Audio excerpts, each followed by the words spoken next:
Welcome back friends, এসে গেছি আজকে আবার একটা নতুন এপিসোড নিয়ে। আগের এপিসোডগুলো তোমরা যারা দেখোনি তারা কিন্তু অবশ্যই আগের এপিসোডগুলো দেখে এসো, ডেসক্রিপশনে লিংক পেয়ে যাবে।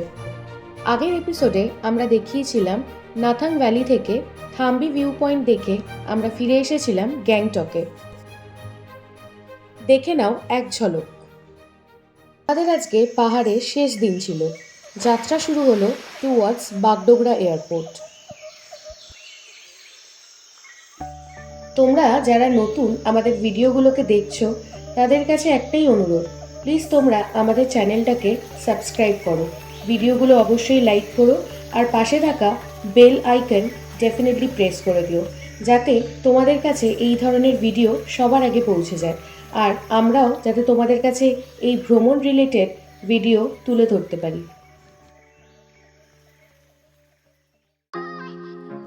গ্যাংটক থেকে নিয়ারলি 5 আওয়ার্স ট্রাভেল করে আমরা পৌঁছে গেলাম বাগডোগরা এয়ারপোর্ট।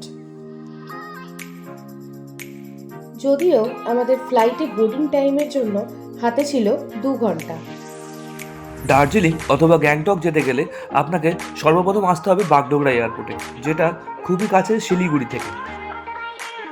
যদি আপনি সিকিম যেতে চান তাহলে সিকিমের অন্তর্ভুক্ত একটা এয়ারপোর্ট আছে বটে, সেটার নাম পাকিয়াং এয়ারপোর্ট, এবং সেটা খুবই ছোট জায়গা জুড়ে অবস্থিত।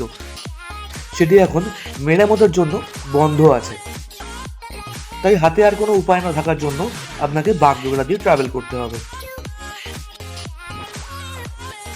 এয়ারবাস আমাদেরকে পৌঁছে দিল ফ্লাইটে। এবার ফ্লাইটে উঠে সিট খোঁজার পালা। সিট আমাদের ছিল 12A, B, C।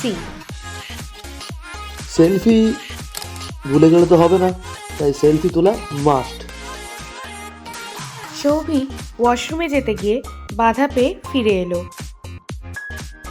আর এমনভাবে হাঁটছে যেন লনে পায়চারি করছে। Now countdown starts to fly.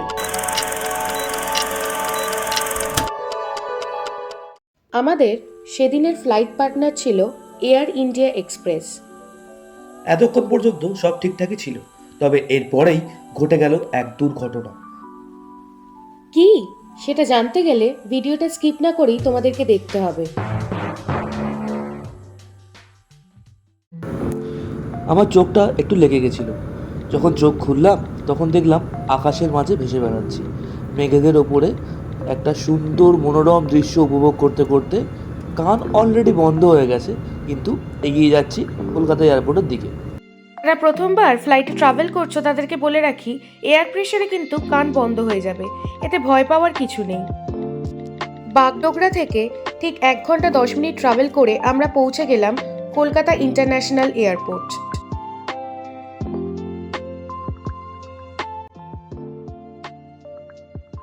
So এখন আমরা আমাদের 7 দিনের ট্রিপ শেষ করলাম কলকাতা এয়ারপোর্টে এসে।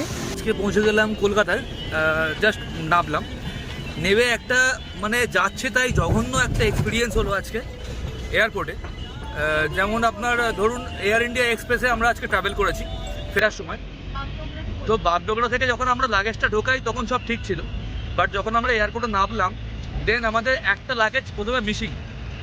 সেটা নিয়ে প্রথমে আমরা খোঁজ করলাম, তাদের মানে এয়ারপোর্টের তরফ থেকে কোনো রকম কোনো দায়িত্বই নেই ওটাকে আমাদের পাইয়ে দেওয়ার।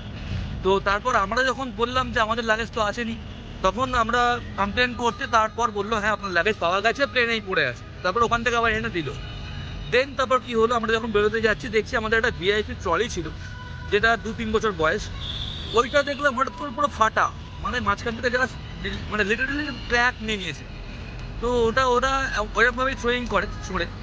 তো সেইটা নিয়ে বলার পর সেটা নিয়ে দাঁড় করিয়ে রাখলো। প্রথমে বললো ওটার জন্য আমরা কম্পেনসেশন দেবো 1,500 টাকা। ট্রলিটার দাম প্রায় 6,500 টাকা কাছাকাছি। ও ওটার জন্য আমাকে 1,500 টাকা দেবে বললো। তো দেন আমি ওটাকে ইগনোর করি, আমি বললাম না, রিফিউজ করলাম, নেবো না।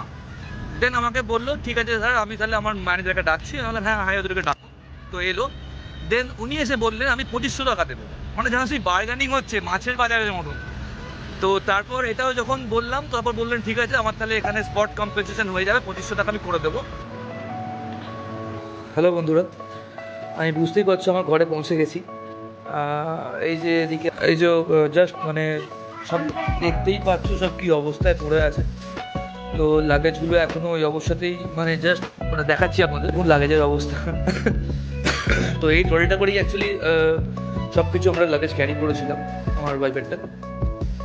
তো সব এখানে এভাবে ছড়িয়ে পড়ে মেন যেটা তখন আমি ভিডিওটা করতে পারিনি ট্যাক্সিতে, একটু চার্জের প্রবলেম হয়ে গেছিলো ফোনে, এখন সেটা কন্টিনিউ করতে চাইছি।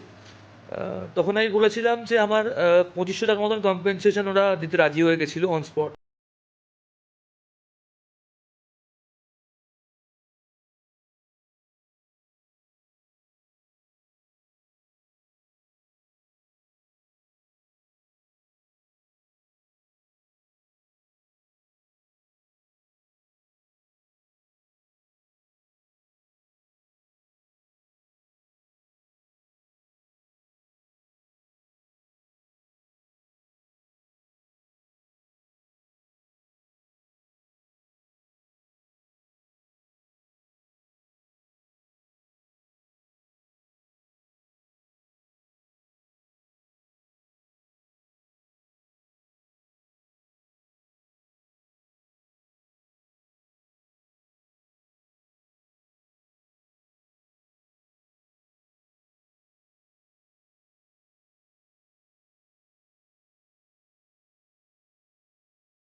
তো এই জন্য ব্যাপারটা আরও মাথাটা গরম হয়ে গেছিলো সেই সময়।